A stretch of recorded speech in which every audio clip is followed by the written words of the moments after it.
Hello, ಎಲ್ರಿಗೂ ನಮಸ್ಕಾರ. ಇವತ್ತು ಕೂಡ ಒಂದು ಬ್ಲೌಸ್ ಕಟ್ಟಿಂಗನ್ನು ತೋರಿಸ್ತಾ ಇದ್ದೀನಿ.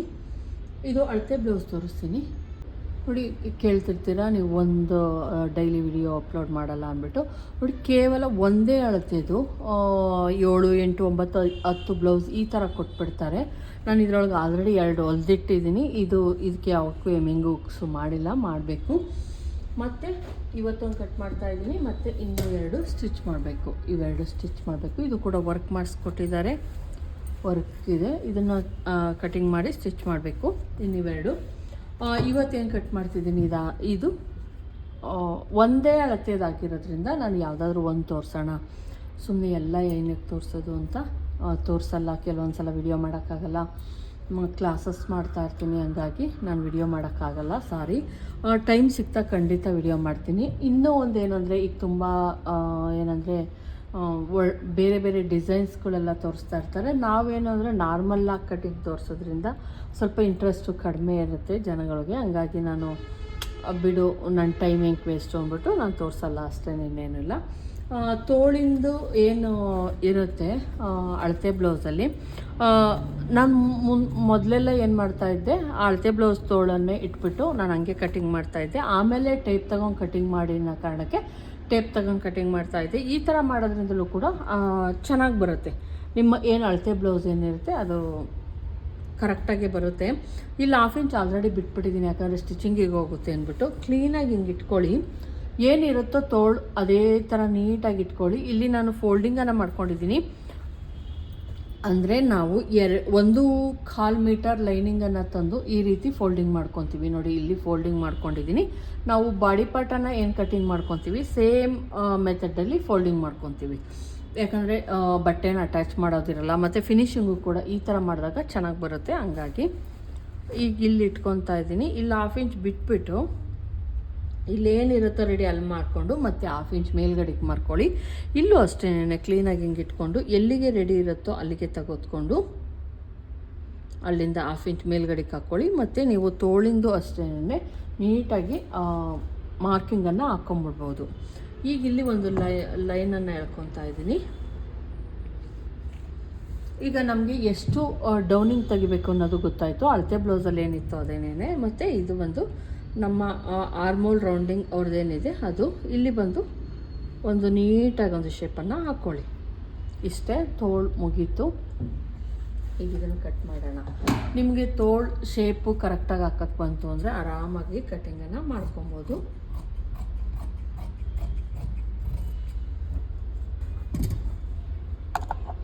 ಇಲ್ಲಿ ನಾವು ಯಾವುದೇ ಬಟ್ಟೆಯನ್ನು ಅಟ್ಯಾಚ್ ಮಾಡೋವಷ್ಟು ಇರಲ್ಲ, ಅಂದರೆ ಪ್ಯಾಚ್ ವರ್ಕ್ ಮಾಡು ಆ ಥರ ಏನಿಲ್ಲ. ನೋಡಿ, 2 ತೋಳುಗಳು ಕೂಡ ನಮಗೆ ಸಿಕ್ತು. ನೋಡಿ, 2 ಕಡೆ ಸೈಡ್ದು ಕೂಡ ಯಾವುದೇ ಒಂದು ಪ್ಯಾಚ್ ಮಾಡ್ದಲೆ ಇದೆಲ್ಲ ಚಿಕ್ಕ ಆಗಲ್ಲ, ತೋಳಿನ ಅಗಲ ವಿಡ್ತ್ ಕಡಿಮೆ ಬರಲ್ಲ. ಇದನ್ನು ನಾನು ಬೆಡ್ ಪಟ್ಟಿಗೆ ಹಿಂಗೆ ಕಟಿಂಗ್ ಮಾಡ್ಕೊತೀನಿ, ಇನ್ನೊಂದು ಅದರಲ್ಲಿ ಯೂಸ್ ಮಾಡ್ಕೊತೀನಿ.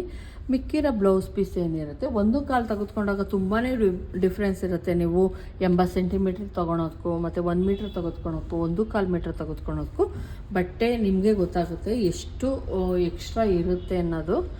ಒಂದು ಸಲ ಟ್ರೈ ಮಾಡಿ, 1/4 ಮೀಟ್ರ್ ತೆಗೆದುಕೊಂಡು ನಿಮಗೆ ಗೊತ್ತಾಗುತ್ತೆ. ನಾವು ಈಗೆಲ್ಲ ಬೋಟ್ ನೆಕ್ಕು ಆ ಥರ ಕೊಡೋದ್ರಿಂದ ಕ್ಯಾನ್ವಾಸಿಗೆಲ್ಲ ಬೇಕಾಗುತ್ತೆ. ಹಂಗಾಗಿ ನಾವು 1/4 ಮೀಟ್ರನ್ನು ತೊಗೊಂಡ್ಬಿಡ್ತೀವಿ. ಈಗ ಮತ್ತೆ ನಾನು ಇದನ್ನು ಪ್ರೆಸ್ಸಿಂಗ್ ಮಾಡ್ಕೊತೀನಿ. ನೀವೇನೇ ಮಾಡಿ ಪ್ರೆಸ್ಸಿಂಗ್ ಮಾಡಿಕೊಂಡು ಕಟಿಂಗ್ ಮಾಡಿ, ಅವು ಫಿನಿಶಿಂಗು ಚೆನ್ನಾಗಿ ಬರುತ್ತೆ. ಸ್ಟಿಚ್ ಹಾಕಬೇಕಾದ್ರೂ ಅಷ್ಟೇ ಸೇಮ್ ಮೆಥಡನ್ನು ಫಾಲೋ ಮಾಡಿ. ಈಗ ನಾನಿಲ್ಲಿ ಬ್ಲೌಸ್ ಲೆಂತನ್ನು ತೆಗೆದುಕೊತೀನಿ. ಬ್ಲೌಸ್ ಲೆಂತು ಕೂಡ ಹಂಗೆ ಇಟ್ಕೊಬೋದು, ಇಲ್ಲ ಅಂತಲ್ಲ. ಆದರೆ ನಾನಿಲ್ಲಿ ಅಳತೆ ತೊಗೊತೀನಿ, ಯಾಕಂದರೆ ಫ್ರಂಟ್ ಹಂಗೂ ಕೂಡ ತೊಗೊಬೋದು. ನಿಮಗೆ ಏನು ರೆಡಿ ಇರುತ್ತೋ ಅಲ್ಲಿಂದ 1/2 ಇಂಚ್ ಬಿಟ್ಬಿಡಿ, ಇಲ್ಲಿ ಕೆಳಗಡೆ 1/2 ಇಂಚ್ ಬಿಟ್ಬಿಟ್ಟು, ಯಾಕಂದರೆ ಸ್ಟಿಚಿಂಗಿಗೋಸ್ಕರ. ಮೇಲೂ ಕೂಡ ನೀಟಾಗಿ ಹಿಂಗೆ ಇಟ್ಕೊಂಡು ಅಲ್ಲಿಂದ 1/2 ಇಂಚ್ ಈ ಥರ ಹಾಕೋದ್ರಿಂದನೂ ಕೂಡ ನೀಟಾಗಿ ಬರುತ್ತೆ ಬ್ಲೌಸ್. ಈಗ ಚೆಸ್ಟ್, ಇದರೊಳಗೆ ನಾವು ನೆಕ್ಕನ್ನು ನೋಡ್ಕೊಳಕ್ಕೆ ಬರಲ್ಲ ಫ್ರೆಂಡ್ಸ್, ಆದರೆ ಶೋಲ್ಡರ್ ನೋಡ್ಕೊಬೋದು, ನೆಕ್ ನೋಡ್ಕೊಳಕ್ಕೆಲ್ಲ ಬರಲ್ಲ. ಆರ್ಮೋಲ್ ಡೌನಿಂಗು ಅಷ್ಟೇ ನೀಟಾಗಿ ನೋಡ್ಕೊಬೋದು ಎಷ್ಟಿರುತ್ತೆ ಅಂತ. ಇಲ್ಲೇನಿರುತ್ತೋ ಎದೆ ಸುತ್ತಳತೆ ನಾನು ರಿಂಗ್ ಕಡೆಯಿಂದ ತೆಗೆದುಕೊಳಲ್ಲ, ಹುಕ್ಸ್ ಕಡೆಯಿಂದ ತೆಗೆದುಕೊತೀನಿ. ಯಾಕಂದರೆ ಇದು ಬ್ಯಾಕ್ ಪಾರ್ಟ್ ಆಗಿರೋದ್ರಿಂದ ಹುಕ್ ಕಡೆಯಿಂದ ತೆಗೆದುಕೊಳ್ಳಿ, ನೀಟಾಗಿ ಕರೆಕ್ಟಾಗಿ ನಮಗೆ ಸಿಗುತ್ತೆ. ನೋಡಿ, ಇಷ್ಟಿಟ್ಕೊಳ್ಳಿ. +2 ಇಂಚಸ್ಸು ಮಾರ್ಜಿನ್ಗೋಸ್ಕರ. ನೀವು ಆರ್ಮೋಲ್ ಕರೆಕ್ಟಾಗಿ ಕಂಡುಹಿಡಿಬೇಕು ಅಂತಂದರೆ ಯಾವ ರೀತಿ ಕಂಡುಹಿಡಿಯೋದು ಅಂತ ತೋರಿಸ್ತೀನಿ ನೋಡಿ. ಇಲ್ಲಿ ನಾನು 1/4 ಇಂಚು ಕಟ್ ಮಾಡಿ ತೆಗೆದುಬಿಡೋಣ.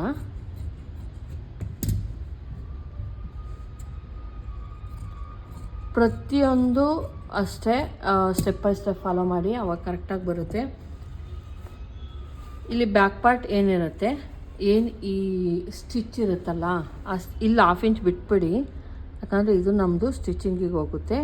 ಇಲ್ಲಿ ಬಿಟ್ಬಿಟ್ಟು ಇಲ್ಲೂ ಕೂಡ ಇಲ್ಲೇನು ಇರುತ್ತೆ ರೆಡಿ ಸ್ಟಿಚ್, ಅಲ್ಲಿಗೆ ಒಂದು ಮಾರ್ಕನ್ನು ಮಾಡಿ ಅಲ್ಲಿಂದ 1/2 ಇಂಚ್ ಮೇಲ್ಗಡೆಗೆ ಮಾಡಿಕೊಂಡ್ರೆ ನಮಗೆ ಕರೆಕ್ಟಾಗಿ ಎಷ್ಟು ಆರ್ಮೋಲ್ ರೌಂಡಿಂಗ್ ಬೇಕಾಗಿರುತ್ತೆ ಅದು ಸಿಗುತ್ತೆ. ಇದು ಬಂದು ಚೆಸ್ಟ್ ಎಷ್ಟು ಅಂತ ನಿಮಗೆ ಗೊತ್ತಿರಲ್ಲ ಅಲ್ವಾ.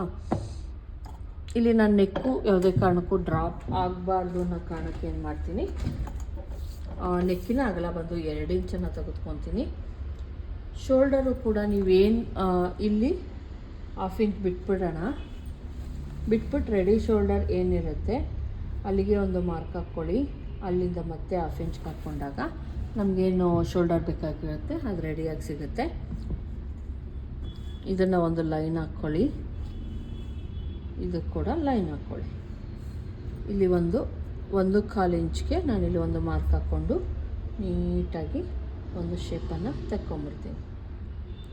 ಇಲ್ಲಿ ನಾನು ಯಾವುದೇ ಟೇಪನ್ನು ಯೂಸ್ ಮಾಡಿಲ್ಲ. ಎಷ್ಟು ಬರುತ್ತೆ ತೋರಿಸ್ತೀನಿ ನೋಡಿ. 6 ಇಂಚು 1 ಪಾಯಿಂಟ್ ಇದೆ ಅಷ್ಟೇನೆ, ಕರೆಕ್ಟಾಗಿ 6 ಇಂಚ್ ಇದೆ. ಇದು ಎದೆ ಸುತ್ತಳತೆ ಎಷ್ಟಿದೆ ಒಂದ್ಸಲ ಚೆಕ್ ಮಾಡೋಣ. ನಾನಿಲ್ಲಿ ಯಾವುದೇ ಎದೆ ಸುತ್ತಳತೆ ತೊಗೊಂಡಿಲ್ಲ. ಎದೆ ಸುತ್ತಳತೆ ಬಂದು 10 ಇಂಚಿದೆ ಫ್ರೆಂಡ್ಸ್. 40 ಎದೆ ಸುತ್ತಳತೆದಿದ್ದು ನೋಡಿ. ಇಲ್ಲಿ ಸ್ಟಿಚ್ ಇಲ್ಲಿದೆ, ಸ್ಟಿಚ್ ಇಲ್ಲಿದೆ. 10 ಎದೆ ಸುತ್ತಳ್ತಿದ್ದು, 40 ಎದೆ ಸುತ್ತಳ್ತಿದ್ದು. ಇಲ್ಲೊಂದ್ಸಲ ಚೆಕ್ ಮಾಡೋಣ ನಾವು ಎಷ್ಟು ತೊಗೊಂಡಿದ್ದೀವಿ ಅಂತ. 1/2 ಇಂಚ್ ಕಡಿಮೆ ತೊಗೊಬೇಕು ಫ್ರೆಂಡ್ಸ್. ಇಲ್ಲಿ 9.75 ಹೋಗಿತ್ತು, ನಾನು ಇನ್ನೊಂದು ಸ್ವಲ್ಪ ಕಡಿಮೆನೇ ತೊಗೊತೀನಿ. ಈಗ ಅವ್ರದ್ದು ಬ್ಯಾಕ್ ಡೀಪನ್ನು ನೋಡೋಣ.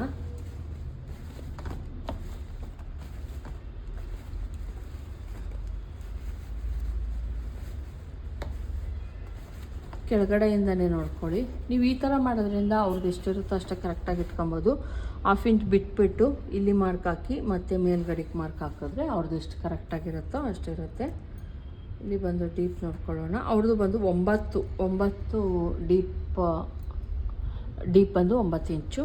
ಇಲ್ಲಿ ಬಂದು ನಾನು 3 ಇಂಚು ಅಥವಾ 3.5 ಇಂಚ್ವರೆಗೂ ನಾವು ಬ್ರಾಡನ್ನು ತೆಗೆದುಕೊಳ್ಳೋಣ. ಇದನ್ನು ಒಂದು ರೌಂಡ್ ಶೇಪು ಹಾಕ್ಕೊಂಬಿಡಿ, ಈ ಥರ ಹಾಕ್ಕೊಂಬಿಡಿ. ನಾನು ಇನ್ನು ಸ್ವಲ್ಪ ಡೌನೇ ತೆಗೆದುಕೊಂಡೆ, ಪರವಾಗಿಲ್ಲ. ತುಂಬ ಏನಾಯಿತು, ಇದು ತುಂಬ ಜಾಸ್ತಿ ಆಗುತ್ತೆ ಅನ್ನೋ ಕಾರಣಕ್ಕೆ ಅಷ್ಟು ತೊಗೊಂಡೆ. ಈಗ ಚೆಕ್ ಮಾಡ್ಕೊಳ್ಳಿ ಒಂದ್ಸಲ. ಅವ್ರದ್ದು ಎದೆ ಸುತ್ತಳತೆ ಬಂದು 10 ಇಂಚು ನೋಡಿ. ಈಗ ಕರೆಕ್ಟಾಗಿ ಸಿಕ್ತು. ನಾನೇನು ಇಲ್ಲಿಗಾಗಿದ್ರೆ 10.25 ಹೋಗೋದು, 10.25 ಹೋಗೋದು ನೋಡಿ. ಈಗೇನು ಕರೆಕ್ಟಾಗಿ ನಾನು ಇಟ್ಟೆ ಅದು ಬಂದಾಗ 10 ಅವ್ರದ್ದೇನು ಎದೆ ಸುತ್ತಳತೆ ಇದೆ ಅಷ್ಟು ಕರೆಕ್ಟಾಗಿ ನಮಗೆ ಸಿಗ್ತಾಯಿದೆ. 10 ಇಂಚು ನೋಡಿ. ಇದು ಕರೆಕ್ಟ್ ಅಳತೆ. ಇದೆಲ್ಲ ಇಲ್ಲಿಂದ ಇಲ್ಲಿಗೆ 2 ಇಂಚಸ್. ಈಗ ಇದನ್ನು ಕಟ್ ಮಾಡ್ಕೊಳ್ಳೋಣ. ಇಲ್ಲಿ ಸೈಡು ಕೂಡ ಕರೆಕ್ಟಾಗಿದೆ, ಆರ್ಮೋಲು ಕೂಡ ಕರೆಕ್ಟಾಗಿದೆ. ಈ ಥರ ತೆಗೆದುಕೊಳ್ಳಿ, ನಿಮ್ಗೆ ಅಳತೆ ಕರೆಕ್ಟಾಗಿ ಬರುತ್ತೆ. ಒಂದು ಚೂರು ಕೂಡ ಆ ಕಡೆ ಈ ಕಡೆ ಹೋಗಲ್ಲ. ಈ ರೀತಿ ಮಾಡೋದ್ರಿಂದ ಫಿನಿಶಿಂಗು ಕೂಡ ಚೆನ್ನಾಗಿ ಬರುತ್ತೆ.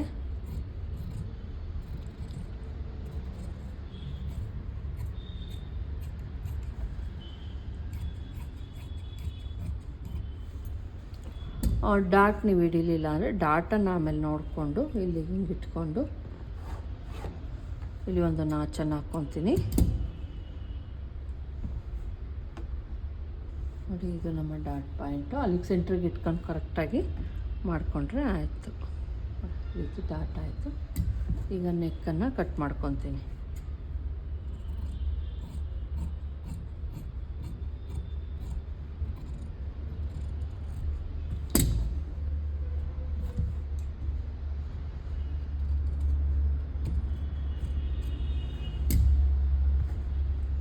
ನೋಡಿ, ನಮ್ಮ ಬ್ಯಾಕ್ ಪಾರ್ಟ್ ರೆಡಿ ಆಯಿತು. ಈಗ ಫ್ರಂಟ್ ಪಾರ್ಟ್ ರೆಡಿ ಮಾಡ್ಕೊಳ್ಳೋಣ. ಏನು ಉಳಿದಿರುತ್ತೆ ಅದು ಲೈನಿಂಗ್, ಅದರಲ್ಲಿ ನಾನು ಫ್ರಂಟ್ ಪಾರ್ಟನ್ನು ತೆಗೆದುಕೊತಾ ಇದ್ದೀನಿ.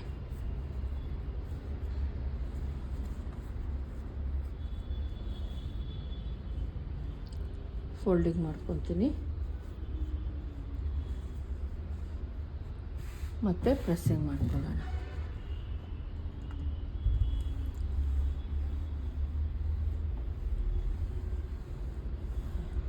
ಇಲ್ಲಿ ನಾವೇನು ಮಾಡಬೇಕಾಗುತ್ತೆ, ಫ್ರಂಟಲ್ಲೇ ಬೇರೆ ಅಳತೆ ಇರುತ್ತೆ.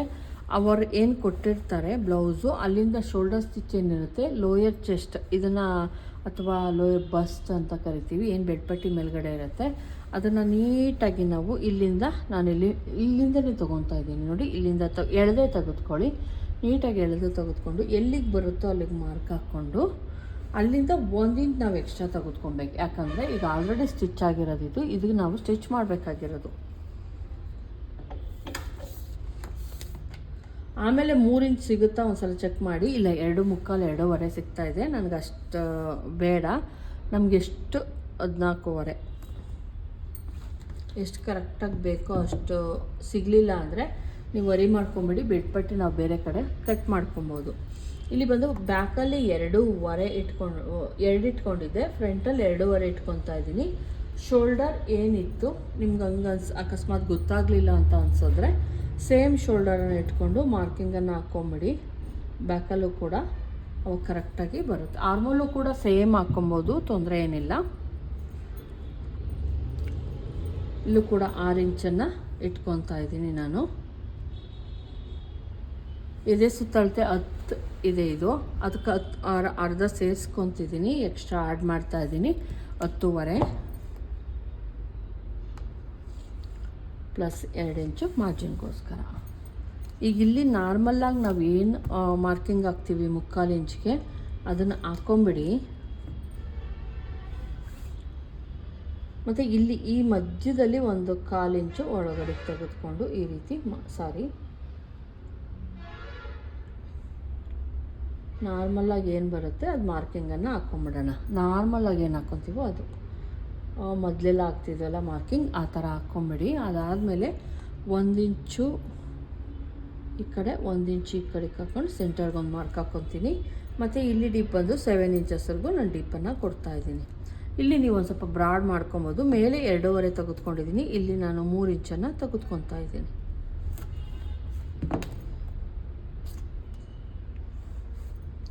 ಇದನ್ನು ನೀಟಾಗಿ ಒಂದು ಶೇಪನ್ನು ಕೊಟ್ಕೊಳ್ಳೋಣ. ಮತ್ತು ಇಲ್ಲಿ ಬಂದು ನಾವು 1.25 ಇಂಚಸ್ಗೆ ಒಂದು ಮಾರ್ಕನ್ನು ಹಾಕ್ಕೊತಾ ಇದ್ದೀನಿ, 1.25 ಇಂಚಸ್ಗೆ ಒಂದು ಮಾರ್ಕ್ ಹಾಕ್ಕೊತಾ ಇದ್ದೀನಿ.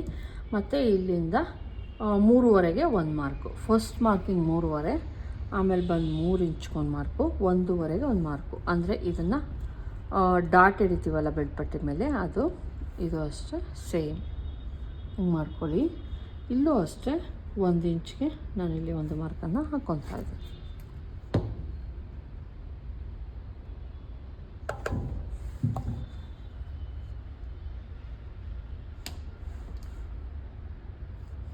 ಈ ರೀತಿ ಕಟ್ಟನ್ನು ಮಾಡ್ಕೊತೀನಿ. ಸ್ಟಿಚ್ ಹಾಕ್ಬೇಕಾದ್ರೆ ಇಲ್ಲಿಂದ ಇಲ್ಲಿಗೆ ಹಿಡ್ಕೊಳ್ಳಿ, ತೊಂದರೆ ಏನಾಗಲ್ಲ. ಮತ್ತು ಈ ಮಾರ್ಕಿಂಗಿಂದ 3.25 ಇಂಚ್ಗೆ ಒಂದು ಮಾರ್ಕನ್ನು ಹಾಕ್ಕೊತಿದ್ದೀನಿ, ಡೌನ್ 3.25 ಇಂಚ್ಗೆ ಸುಮ್ಮನೆ ಹಾಕ್ತಾ ಇದ್ದೀನಿ ಅಷ್ಟೇ, ಗೊತ್ತಾಗಲಿ ಅಂತ. ಮತ್ತು ಈ ಮಾರ್ಕಿಂಗ್ಗೆ ಸೆಂಟರ್ ಮಾರ್ಕಿಂಗ್ ಇತ್ತು, ಇದು ಮತ್ತು ಇದನ್ನು ಸೇರಿಸಿ 3.25 ಇಂಚ್ ಏನು ಬಂತು ಅಲ್ಲಿಗೆ ಒಂದು ಮಾರ್ಕ್ ಹಾಕ್ಕೊಳ್ಳಿ. ಅಲ್ಲಿಂದ 1/2 ಇಂಚ್ ಮೇಲ್ಗಡೆಗೆ ಹಾಕಿ, 1/2 ಇಂಚು ಮತ್ತು ಕೆಳಗಡೆಗೆ ಹಾಕಿ. ಇದು ಹೈಟ್ ಇರುತ್ತೆ, ಇದು ಡೌನ್ ಇರುತ್ತೆ. ಒಂದು ಪಾಯಿಂಟನ್ನು ಈ ಥರ ಮಾಡಿಬಿಟ್ಟು ಮತ್ತು ಇನ್ನೊಂದು ಮಾರ್ಕಿಂಗನ್ನು ಹಾಕಿದ್ರೆ ನಮ್ಮದು ಫ್ರಂಟ್ ಮಾರ್ಕಿಂಗ್ ಆಯಿತು. ಈಗ ಇದನ್ನು ಕಟ್ ಮಾಡ್ಕೊಳ್ಳೋಣ.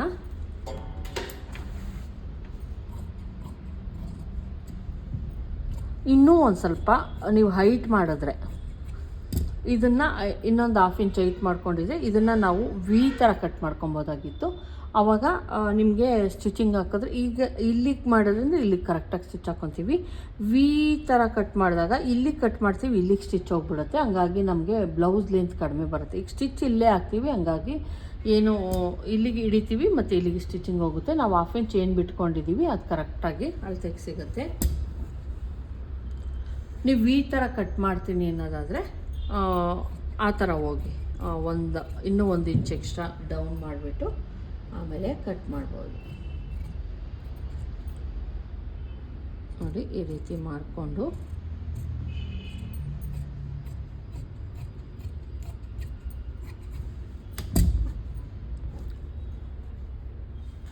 ನಾನು ಇಲ್ಲಿ ಎಕ್ಸ್ಟ್ರಾ ಇನ್ನೂ ಕಟ್ ಮಾಡಿಲ್ಲ, ಯಾಕಂದರೆ ಇಲ್ಲಿ ನಾವೇನು ಡಾಟ್ ಹಿಡಿತೀವಿ, ಡಾಟ್ ಪಾಯಿಂಟನ್ನು ಹಿಂಗೆ ಕೂರ್ಸಾದ್ಮೇಲೆ ಇನ್ನೊಂದ್ಸಲ ಚೆಕ್ ಮಾಡೋಣ.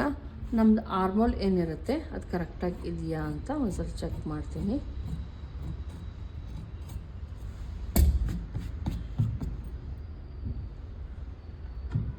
ಇದು ಸುತ್ತಾಗುತ್ತೆ, ಒಂದ್ಸಲ ಚೆಕ್ ಮಾಡೋಣ. 10 ಇಂಚ್ 9.25 ಬರಬೇಕು, ಇಲ್ಲಿ 9.25 ಬರ್ತಾ ಇದೆ. ಇನ್ನೂ ಒಂದು ಪಾಯಿಂಟು ನಾವು ಈ ಕಡೆಗೆ ಮಾಡ್ಕೊಬೇಕಾಗತ್ತೆ.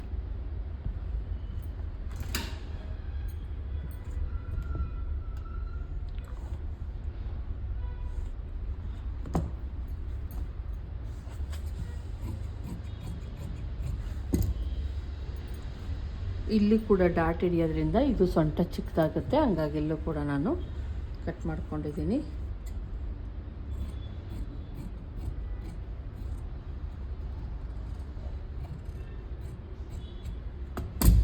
ನಮ್ಮದು ಫ್ರಂಟ್ ಪಾರ್ಟ್ ಮುಗೀತು. ಈಗ ಬೆಲ್ಟ್ ಪಟ್ಟಿಗೆ ಏನಿದೆ ಇದು ಉಳಿದಿರುತ್ತಲ್ಲ, ಈ ಪಾರ್ಟಲ್ಲಿ ನಾನು 2 ಬೆಲ್ಟ್ ಪಟ್ಟಿಯನ್ನು ಕಟ್ ಮಾಡ್ಕೊತೀನಿ.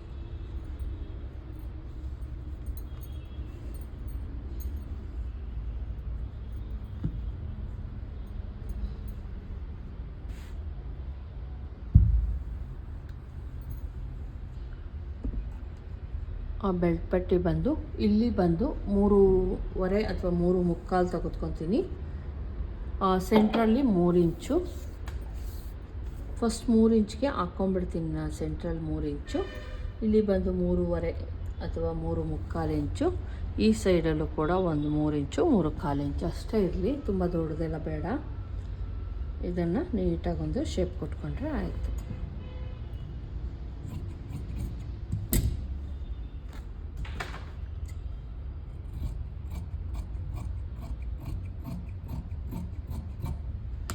ನಮ್ಮದು ಏನು 2 ಬೆಲ್ಟ್ ಪಟ್ಟಿ ಬೇಕಾಗಿತ್ತು ಅದು ನಮಗೆ ಸಿಕ್ತು. ಬೆಲ್ಟ್ ಪಟ್ಟಿ ಸಿಂಗಲ್ ಪಟ್ಟಿ, ಡಬಲ್ ಪಟ್ಟಿ ಆಗಿರ್ಬೋದು, ಎಲ್ಲ ಇದರಲ್ಲಿ ಸಿಗುತ್ತೆ, ಇನ್ನೇನು ಬೇಕಾಗಿಲ್ಲ. ಈಗ ಇದನ್ನ ಇಟ್ಕೊಂಡು ನಾವು ಬ್ಲೌಸನ್ನು ಕಟ್ ಮಾಡ್ಕೊಳ್ಳೋಣ. ಇದು ಬಂದು ಬ್ಲೌಸ್ ಪೀಸ್. ನಾನಿಲ್ಲಿ ಫಸ್ಟೇ ಪ್ರೆಸ್ಸಿಂಗ್ ಮಾಡಿ ಇಟ್ಕೊಂಡಿದ್ದೀನಿ ಫ್ರೆಂಡ್ಸ್. ಬ್ಲೌಸ್ ಪೀಸು ಇದು ತುಂಬ ಜಾಸ್ತಿನೇ ಕೊಟ್ಟಿದ್ದಾರೆ. ಏನು ಕಟ್ಟಿಂಗ್ ಮಾಡಿಸ್ಕೊಂಬಂದಿದ್ದಾರೆ ನೋಡಿ. ಇಲ್ಲಿ ತೋಳಿಗೆ ನಾನು ಫೋಲ್ಡಿಂಗ್ ಮಾಡಿ ನೋಡಿ, ಇಷ್ಟು ಫೋಲ್ಡಿಂಗ್ ಮಾಡಿ ಹಂಗೆ ಪ್ರೆಸ್ಸಿಂಗ್ ಮಾಡಿ ಇಟ್ಟಿದ್ದೀನಿ.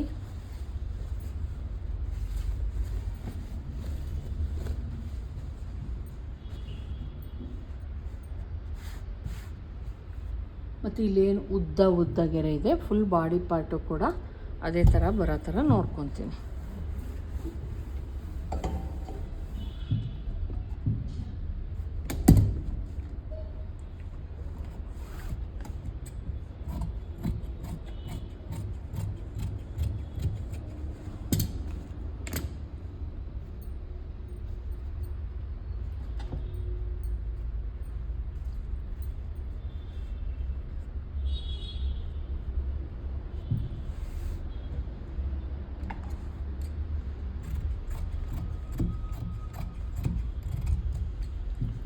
ದಯವಿಟ್ಟು ನಿಧಾನಕ್ಕೆ ನೋಡಿ. ಟೈಲರಿಂಗ್ ಅನ್ನೋದು ತುಂಬ ಪೇಷನ್ಸ್ ಇರಬೇಕು, ಅದಕ್ಕೋಸ್ಕರ ನಿಧಾನಕ್ಕೆ ಹೇಳ್ತಾ ಇದ್ದೀನಿ ನಾನು.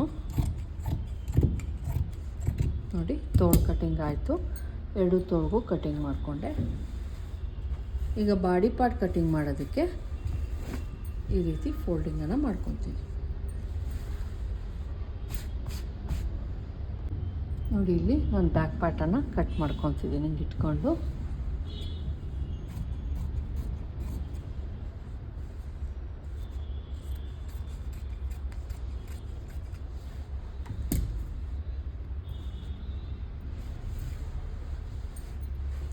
ಈಗ ಫ್ರಂಟ್ ಪಾರ್ಟನ್ನು ಕಟ್ ಮಾಡೋಣ.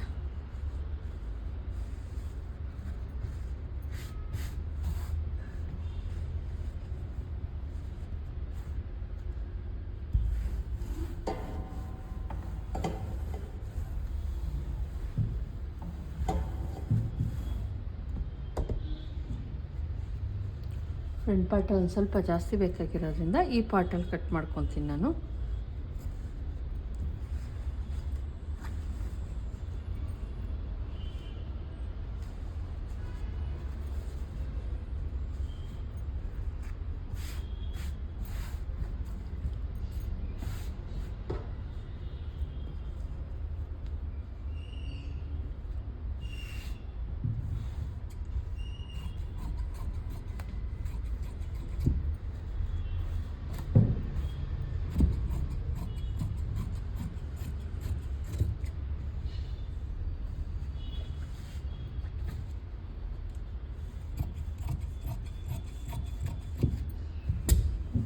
ನನ್ನ ಫ್ರಂಟ್ ಪಾರ್ಟಿಗೆ ಕಟ್ ಮಾಡಿಕೊಂಡೆ ನೋಡಿ. 2 ಲೇಯರ್ ನನಗೆ ಸಿಕ್ತು ಫ್ರಂಟ್ ಪಾರ್ಟಿಗೆ. ಈಗ ಬೆಲ್ಟ್ ಪಟ್ಟಿ ಮತ್ತು ಡೋರಿ ಕೂಡ ಬೇಕು ಇದರೊಳಗಡೆ. ಡೋರಿ ಕೂಡ ಇದರಲ್ಲೇ ಮಾಡಬೇಕು.